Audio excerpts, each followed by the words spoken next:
Hello people, అందరూ ఎలా ఉన్నారు? నేను బాగున్నాను. మా టోటోగాడు కూడా చాలా అంటే చాలా యాక్టివ్గా ఉన్నాడు. చూస్తూనే ఉన్నారు కదా. మీరందరూ ఎలా ఉన్నారో కామెంట్స్లో చెప్పడం మర్చిపోకండి. ఈరోజు మనం చెప్పుకోబోయే టాపిక్ వచ్చేసి ఒక హస్బెండ్ అండ్ వైఫ్ స్టోరీ అన్నమాట. వాళ్ళు ఒక దగ్గర ఉంటారనమాట, ఒక ఊర్లో. వాళ్ళు ఇద్దరు రిలేషన్స్. సో మామూలుగా అరేంజ్ మ్యారేజే చేసుకుంటారనమాట. చేసుకున్న తర్వాత బాగానే ఉంటారనమాట. ఒక 10 years వరకు బాగానే, 5 years వరకు బాగానే కలిసి ఉంటారనమాట. కలిసి ఉన్న తర్వాత ఫస్ట్ ఆ అబ్బాయికి చిన్న జాబ్ అనమాట. ఓకే, బాగా వెల్ సెటిల్డ్ అయిన తర్వాత పిల్లల్ని ప్లాన్ చేద్దామని చెప్పేసి అనుకుంటూ ఉంటారనమాట. సరే అని చెప్పేసి అనుకున్నట్టే 5 years అయిపోయింది. తర్వాత కన్సీవ్ అయ్యారనమాట. కన్సీవ్ అయిన తర్వాత బాగానే ఉంది. చాలా చక్కగా ఉండేవాళ్ళు అనమాట.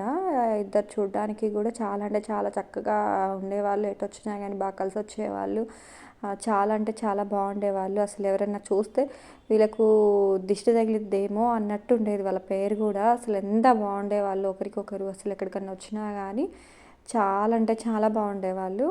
అలాంటి వాళ్ళకి అనుకోకుండా ఆ ప్రెగ్నెన్సీ టైంలో అమ్మాయికి సడన్లీ అనుకోకుండా ఒక ప్రాబ్లం అయితే వచ్చేసిందనమాట. ఆ అమ్మాయికి ప్రాబ్లం వచ్చాక సో ఎవరైతే ఇప్పుడు ఆ ప్రాబ్లం గురించి ఇంట్లో వాళ్ళందరూ డిస్కషన్ చేసుకున్నారనమాట. లేదు లేదు, ఇంకా అప్పటి వరకు ఫ్యామిలీస్ కూడా 2 ఫ్యామిలీస్ ఎంత బాగుండేవి అంటే అంత బాగుండేవి. ఆ కానించి అది చిన్న ప్రాబ్లం వచ్చిన కానించి లేదు లేదు ఇది మీ అబ్బాయి నుంచే వచ్చింది, లేదు లేదు ఇది మీ అమ్మాయి నుంచే వచ్చింది అని చెప్పేసి ఒకరికొకరు అనుకోవటం స్టార్ట్ చేసుకున్నారనమాట. సో అట్లా స్టార్ట్ చేసుకోవటము, గొడవలు, ఇట్లా ఇట్లా ఈ గొడవలు అవ్వటము, ఈ ప్రెగ్నెన్సీ ఏదైతే ఇది వచ్చిందో ఇది అబార్ట్ చేయడము, ఇదంతా జరిగిపోయిందనమాట.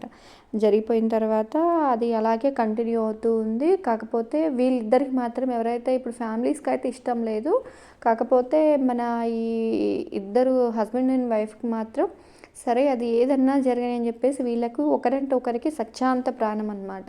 వాళ్ళు ఫస్ట్ నుంచి అలాగే ఉన్నవాళ్ళు కదా. సడన్లీ ఒకటి ఏదో జరిగినంత మాత్రాన ప్రేమ అనేది తగ్గిపోవాలి అనేది ఏమి ఉండదు కదా. వాళ్ళకి ఫస్ట్ లాగే వాళ్ళు బాగా లవ్గా చేసుకోవటం అట్లా ఉండేవాళ్ళు. పేరెంట్స్కి తెలియకుండా కూడా బయటికి వెళ్ళేసి వీళ్ళు కలవడము ఇదంతా జరిగేదన్నమాట. చాలా బాగుండేవాళ్ళు.